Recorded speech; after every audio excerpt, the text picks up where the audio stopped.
Aku adalah sosok nyata yang tercipta dari kepingan-kepingan kisah khayal dan imajinasi yang gagal.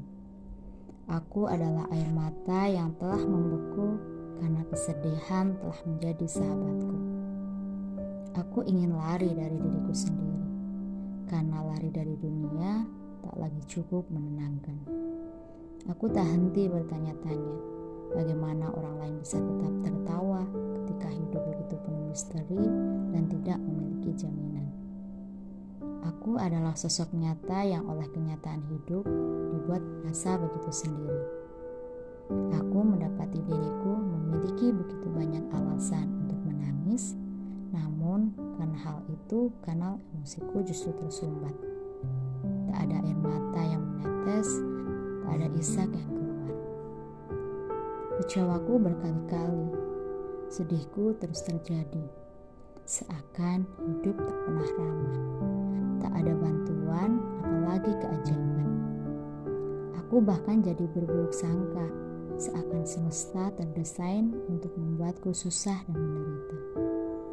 Aku hanya terdiam dalam kalut dan kabut batin, merasa berat dan lelah, menanti akan datangnya sesuatu yang sanggup memecah pembalan menyesakan di dada.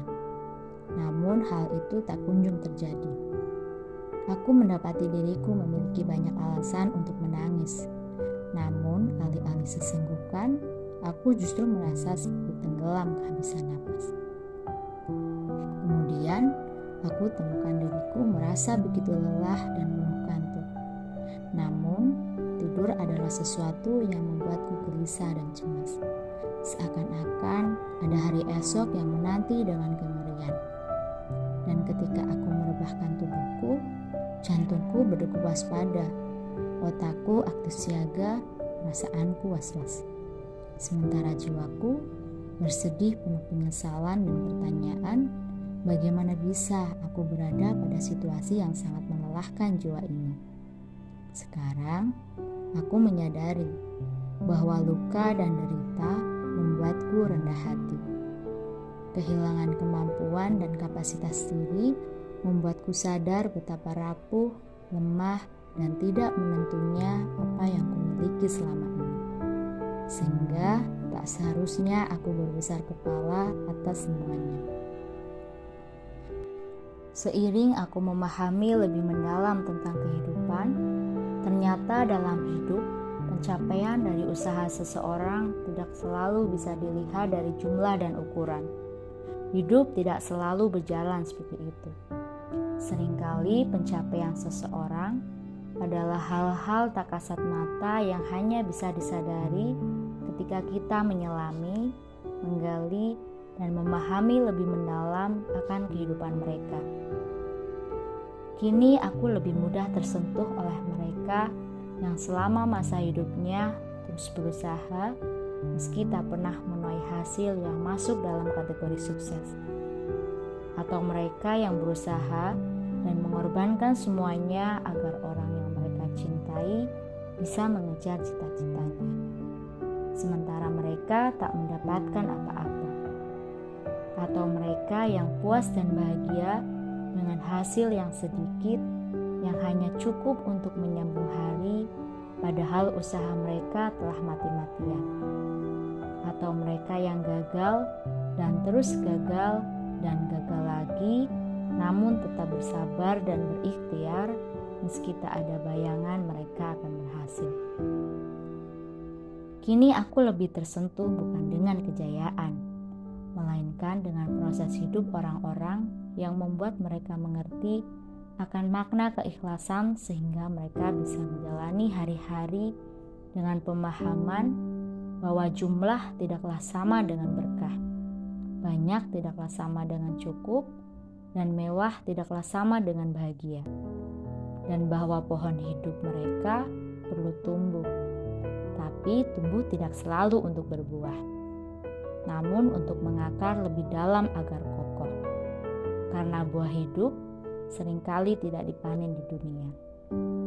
Kita sering terjebak dalam sebuah penyesalan, bahkan kebencian pada diri sendiri, karena melakukan kesalahan yang berakibat pada kehilangan atau kegagalan.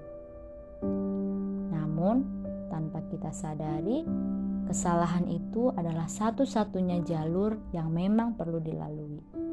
Sebuah keharusan dalam hidup untuk mengalaminya agar kita memahami sesuatu.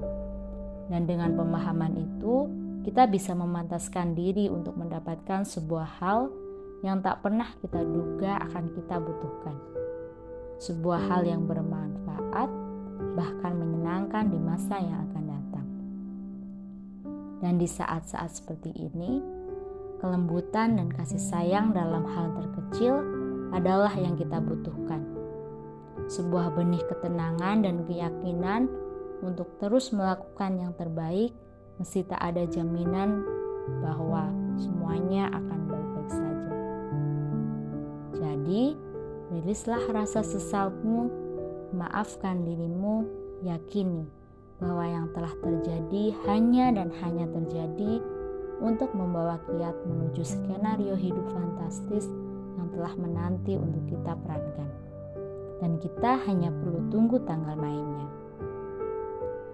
Pagi ini, aku membawa seluruh bagian wujudku untuk terhubung dengan Pencipta. Lalu berdoa, hadirlah dalam diriku hari ini. Tuntun, bimbing, dan pimpinlah setiap langkahku di hari ini agar aku bisa menata pikiran dan perasaanku sehingga aku tidak jatuh dalam gelap, kacau, sedih yang muncul akibat ketakutan akan masalah-masalah yang sebenarnya tidak ada. Pulihkan jiwaku, tenangkan dan yakinkan jiwaku bahwa aku telah aman. Karena dengan hadirmu, begitulah kenyataannya. Sementara mentalku seringkali berilusi akan bahaya yang sebenarnya tidak nyata. Mari kita mulai dari hati.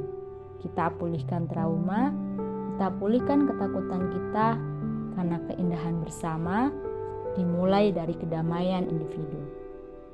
Mari kita mulai dari hal sederhana.